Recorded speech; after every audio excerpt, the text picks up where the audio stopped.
Greetings everyone. We hope that you are in good health as you watch this video and participate in this call for prayer and fasting. Today we launch the prayer and fasting, or the call for prayer and fasting, that will start this afternoon at 5:30, 31 minutes before sunset, till tomorrow 5:30, 32 minutes before sunset. In times like this, we as a community, as a family here in the Adventist University of the Philippines and beyond, need to come to God in fervent prayer. And not just pray. We know that these times are no ordinary times. We are in a crisis, and we need to call for revival. And so with that, we proclaim this prayer and fasting. This afternoon, we would like to share you this video that we hope will inspire you as we launch this call for prayer and fasting. Now, let me explain first how you can fast starting this afternoon till tomorrow. Some of you can abstain from eating, supper, breakfast, and lunch. Others may just take fruits, and others may take juices. Well, if you will abstain from food, do not forget that you should also take water or drink water. Now, some of you may not be able to participate in fasting by abstaining from food, but you can abstain from something different. Fasting is not just about food. It's about sacrificing something good for a far greater good. And so, we are abstaining from something. You may be abstaining from something that you usually do, you would usually do, and you will take that time for prayer and study of God's Word. And so, together with this video, we will also be posting Bible passages that you can read as you participate in this prayer and fasting. And we hope that this will become an inspiration to you and will bring you closer to God. To start with, I will be sharing with you the purpose of this call for prayer and fasting. You know, this prayer and fasting, this call for prayer and fasting, is first of all about revival, repentance, revival, and coming to God as we are. In the Bible, we can read from Nehemiah 9:1 and 2 that Nehemiah called for fasting, and they had soul searching, and they repented from their sins and from the sins of their ancestors. In Jonah 3:5-9, the Ninevites also called for fasting, and they repented from their sins. In fact, the king himself put on sackcloth and said that no one will eat or drink, or no one will eat, because they will now proclaim a fast. So, fasting is also a prayer, a time to repent and soul searching, search our hearts. And in that, it will also bring revival. In this campus, we are now having 10-day revival from the book of Acts 1-10. And this is being conducted in the different dormitories here in the campus and in apartments, even in faculty homes. And so this prayer and fasting will support, through the power of the Holy Spirit, the call for revival that's being conducted here in the campus. And to help us contemplate on the message for revival in our prayer and fasting, I'd like us to ponder upon the message of this song entitled, "Because He Lives." It proclaims Christ who lives. He who was crucified on the cross, but He lives.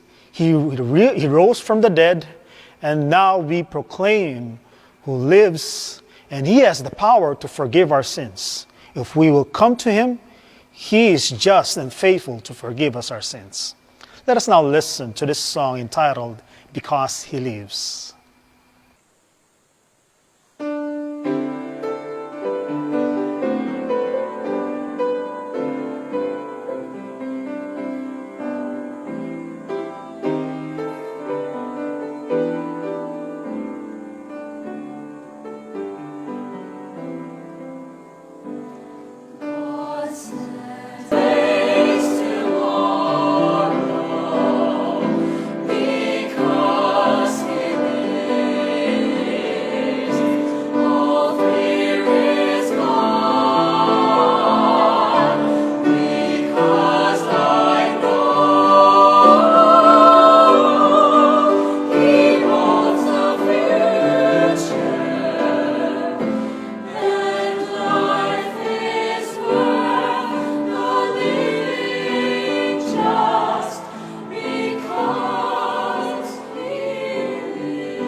The next purpose of this call for prayer and fasting is empowerment from the Holy Spirit.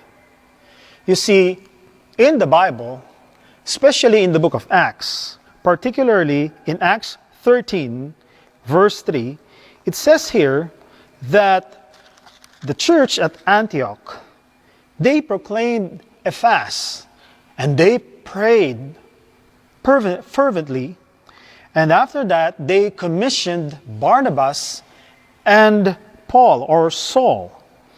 Here we can read, as they ministered to the Lord and fasted, the Holy Spirit said, Now separate to me Barnabas and Saul for the work to which I have called them. Then having fasted and prayed and laid hands on them, they sent them away. Now, I mentioned that we are calling for revival here in the campus. But we believe that this should not stop here in the campus. When things, and we pray for that, when things become normal, I believe that the Holy Spirit will now use our students and even faculty and staff to go out and call for revival to other people outside this campus. And so, as we pray for that, let us pray that God, through the Holy Spirit, will prepare our students to become missionaries. We're not saying that they will become missionaries, but they may, based on or depending on the power of the Holy Spirit that will come to them. But they will reach out to other people, and God will use them mightily, just as He used the early Christians when the Holy Spirit came to them because of the great revival that they have experienced. And so with that, I would like you to contemplate on the message of this next song that we'll be listening to. This will be shared to us by Maureen, and it's entitled, A Believer's Prayer.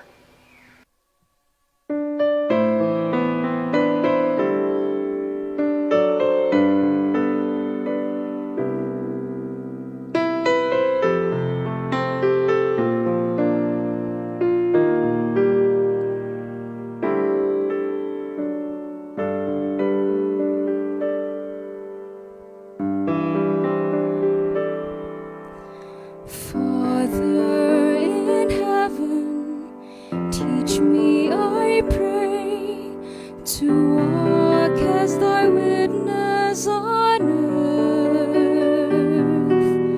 Strengthen my spirit and grant me the faith to serve as the Savior would serve. Let me be light to the wonder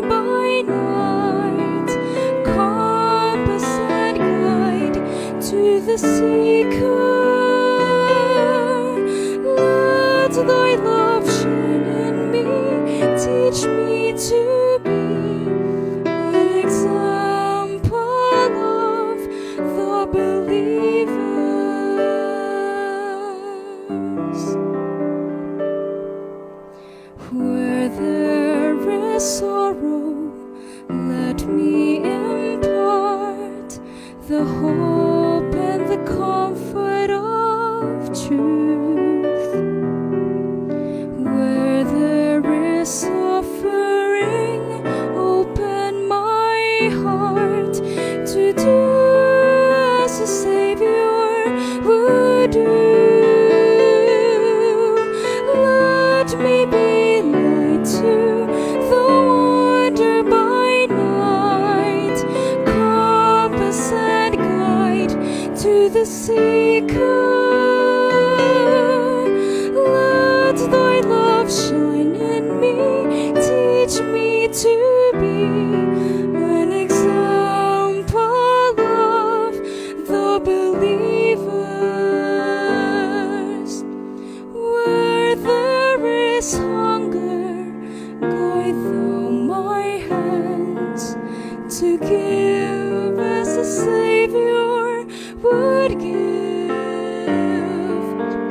Where there is fear, give me courage to stand and live as the Savior would live. Let me be light to the wander by night, compass and guide to the seeker. Let thy love shine in me, teach me to be an example of the believers.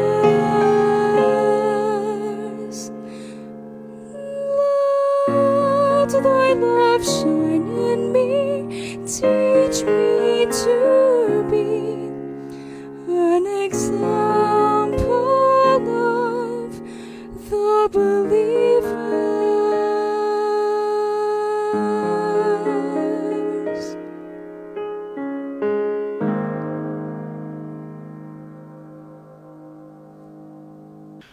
The next purpose of this call for prayer and fasting is guidance.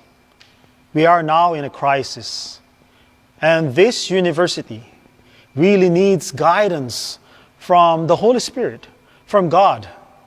And so our prayer will also focus on praying for our leaders here in the university so that the Holy Spirit will guide them in the way forward for our university. Many of us, if not all, know that we are now facing a big crisis. And so we are now coming to God through this prayer and fasting so that God will dwell in the hearts and minds of our leaders. You see, in the Bible, Jesus said that He has promised, or He would like to send, He is sending the Holy Spirit so that the coming of the Holy Spirit will be like a flowing river to our lives. And when the Holy Spirit comes to us, He said in the book of John 16:13, where He said that, however, when He, the Spirit of truth, has come, He will guide you into all truth. For He will not speak on His own authority, but whatever He hears, He will speak, and He will tell you things to come. Well, we don't know what will happen tomorrow. Our leaders do not know what will really happen after all of this. But with the indwelling of the Holy Spirit, we believe that they can be guided, or they will be guided into the right path. And so let us pray for the indwelling of the Holy Spirit. Let us pray for His guidance for our leaders here in the university. And not just for our leaders here in the university, our leaders in the church, from the local church, the local mission and conference, to the general conference. Let us also pray for guidance for our leaders in our country, so that they can decide on a wise decision as they decide on the next things to do for our nation. And so again, let us pray that God, through the Holy Spirit, will guide our leaders. And so with that, we'd like to leave you this song as well, for us to come to God not on our own agenda, but His agenda. And His message to us is to just be still. Let's listen to this next song. It's entitled Still.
And finally, the next purpose of this call for prayer and fasting is for God's protection in times of crisis. We are now in a time of crisis.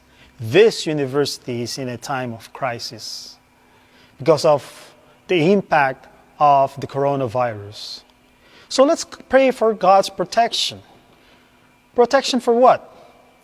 Physical protection, financial protection, emotional protection, and spiritual protection. You know, when God's people come into a crisis, especially in the book of 2 Chronicles 20, verses 1 to 6, and it is the right passage that I can know of that will really prepare our minds, our hearts, into calling for prayer and fasting. The story in this book tells us that a great multitude wants to destroy the kingdom of Judah. And because of that, King Jehoshaphat feared and he called for fasting. And the whole kingdom of Judah came together and they prayed to God. They recited all the good things that God has done for them. And then, after Jehoshaphat's prayer, that's when the message of the Lord came to Jahaziel. And with that, we can read how God has brought a miracle for the kingdom of Judah. So you see, prayer and fasting is not just about prayer. It's not just about fasting. It's not just about abstaining from food, but it's about hope. It's reminding ourselves that we have hope in God. just as the kingdom of Judah in the time of Jehoshaphat had hope, and they walked by faith and not by fear. And I hope and pray that after this prayer and fasting, we will live by faith and not by fear. That this will strengthen our faith, that this will revive us anew, that we will become bold for Jesus Christ. So again, let us pray for God's protection and care. And again, I will leave to you, please read the book of 2 Chronicles, chapter 20. And you can read the entire chapter. And you will really be blessed, because you will be reminded that this is not our battle. This is God's battle. And so with that, I leave to you this next song that will be sang to us. It is inspired by the passage in Joshua 1:9. Be strong and be of courage. And so with that, we hope and pray that this call for prayer and fasting will be a blessing to you.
Again, I hope that you are blessed with our simple program that we have prepared for you. We will again be posting some Bible passages for you to be able to read as you come to God in prayer and reading of His Word. And so with that, I'd like to end this simple program with a prayer. Let us pray. Father in heaven, we come to you this afternoon. We pray that this call for prayer and fasting will really revive us, will remind us about our sins, about those times that we have turned away from you, about those times that we have become lukewarm. Lord, revive us anew. We want to be on fire for Jesus. We believe that we are now living in the last days, and we need the empowerment of your Spirit. And so with that, I pray that through the revival that we will be experiencing here in this campus, we will be prepared, we will be equipped, we will be empowered for mission to reach out to others and proclaim the three angels' message and proclaim the soon return of Jesus Christ. We also pray, O Lord, that you will guide us, guide our leaders here in the university, guide our administrators, guide our church leaders, O Lord, and guide the leaders of our nation so that our land can also be healed. When they decide, may it be for your glory. And lastly, Lord, I pray for your protection. May your angels encamp around this campus, and to our brothers and sisters, members of our community that are staying outside this campus, be with them, O Lord. I pray that your angels will encamp around us all that fear you, and you will deliver us. Lord, help us to count our blessings instead of our fears, instead of our worries. May we live by faith and not by fear. And may this experience be an inspiration to all of us as we await the soon return of Jesus Christ. This we pray in His name. Amen.